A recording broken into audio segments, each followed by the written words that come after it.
vaxtlar böyük və rəngarəng bir bağ var idi. Bu bağda yüzlərlə gül, çiçək və ağac yaşardı.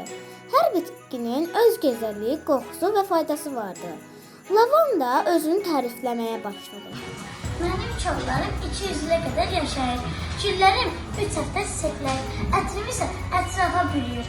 Ancaq sizə yaxınlaşmasa, ətriniz durulmaz. Həm də mən təbabətdə və kulinaryada istifadə olunuram. Gülxətmi etiraz edib dedi.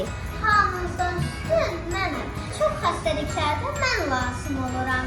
Və mənim bir çox rəngim də var. Buna görə hamımızdan üstün və gözəlim mən. Daha sonra Difenbaxıya dedi. Mən Difenbaxıya gülü hamıdan məşhur və hamıdan güclüyəm. Və mənim gözəlliyimə insanlar təəccüblənir. Mən hələ havanı təmizləyirəm. Günə baxan başını göyə qaldırıb dedi. Xeyr, mən günə baxanam. Mənim də çiçəklərim günəş kimi parlaqdır. Mənim toxumlarıma hamı bəyənir. Məni kim görürsə çox sevinir. Qızılgül bu sözləri eşidib özünü tərifləməyə başladı. Mən qızılgüləm. Mənim rəngim, ətrim insanlara sevinç gətirir. Şairlər, yazıçılar mənə gözəllik, həm də sevgimlə bizi adlandırırlar. Siz də görün, amma mən ətrim və rəngimdən daha üstün seçirəm. Mən qızılgüləm, güllərin kraliçasıyam. Krala zərifliyi ilə çıxış etdi. Mən xalqıyam. Mən təvəzzökarlıq və ilham qarancıyam. Yaradıcı insanlar buna təcəssüm etdiklər. Elit təhlükəlik və mənfi enerjiden qoruyub, sakitlik və əminəmanlıq gətirirlər. Ən gözəl bir mənəm. Xeyirli kəklik otu özünü oynaməyə başladı. Mən kəklik otuyam. Mən hamıdan güclüyəm. İnsanlar xəstələnəndə məndən istifadə edirlər. Hətta saylarını mənə qatanda mən daha gözəl qoxu verirəm. Zəfəran da özü barədə məlumat verdi. Mən daha yaxşıyam. Mən qiymətli bir bitkiyəm.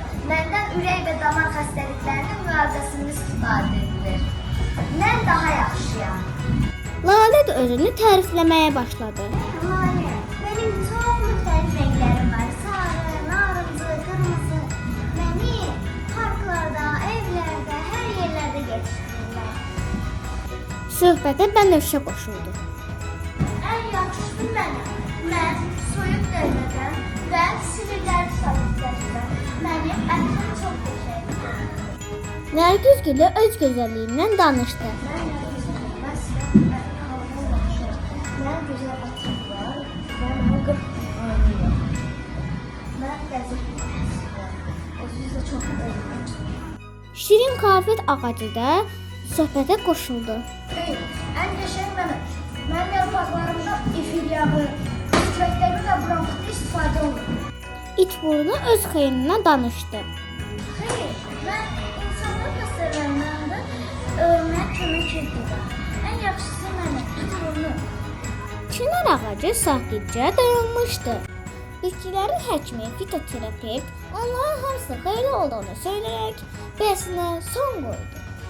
Bilirsiniz ki, Azərbaycanın dağları, dərələri, təpələri, meşələri müxtəlif faydalarda bitkilərlə məşğuldur. Siz hər birinin insanların həyatında müxtəlif faydalara yollarınızdır. Bütün bitkilər həkimin sözlərini alqışladılar. Onlar başa düşdülər ki, hər bitkinin bağda öz yeri və faydası var.